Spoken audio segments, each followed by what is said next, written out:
Sinalag naman ni House Speaker Martin Romualdez si Pangulong Marcos kaugnay ng panawagan ni Davao City Mayor Baste Duterte na magbitiw na ang Pangulo.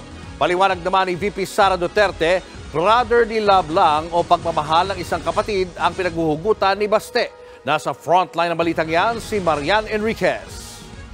Dapat seryoso na tayo at igalang na lang natin ang ating presidente ng trabaho na maiging masipag siya at talagang tinatrabaho niya yung magandang buhay para sa mga Pilipino.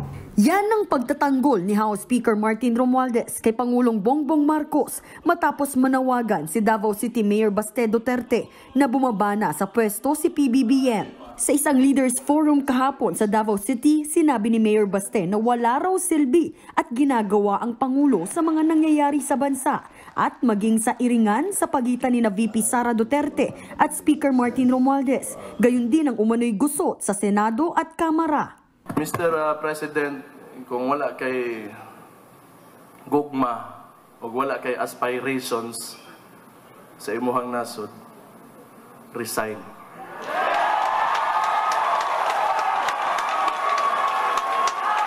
You are lazy and you lack compassion.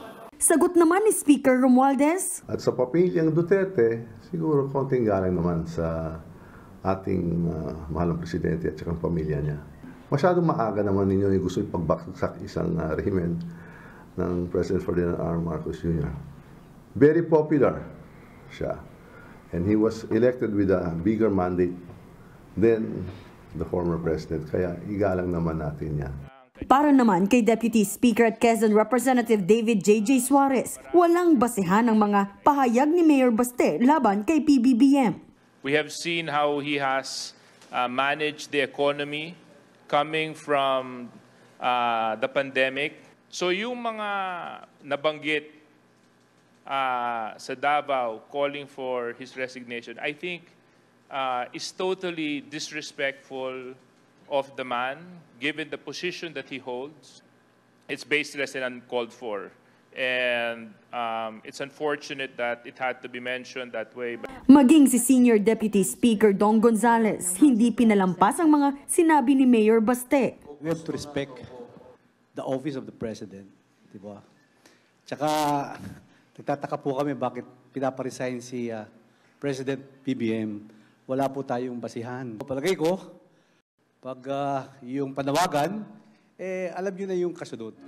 Kasunod ng nangyaring rally at may init na binitawang salita laban kay Pangulong Marcos sa Davao, inadapt ng Kamara ang resolusyong naghahayag ng buo at matatag na suporta para kay PBBM. Pero giit ng mga mambabatas, wala naman daw itong kinalaman doon sa nangyaring rally sa Davao. Naniwala po kami sa nilalayon ng bagong Pilipinas, sa maadhikain at pagbabago na gustong ipatupad ng ating Pangulo.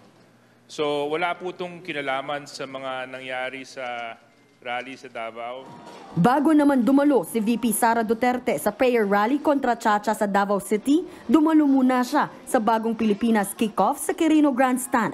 Sabi naman ni VP Sara, hindi niya nakausap ang kanyang kapatid na si Mayor Baste tungkol sa panawagan nito na mag-resign na si PBBM. Pero naniniwala si VP Sara na ang panawagang ito ni Mayor Baste ay nagmumula sa brother's love at sentimiento na hindi raw deserve ng Vice Presidente ang umano'y hindi magandang trato mula sa ilang kadikit ng Pangulo.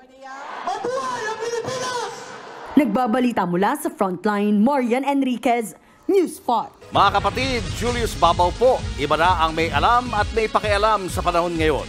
Para sa frontline ng mga balita, mag-follow at mag-subscribe sa social media pages ng News 5.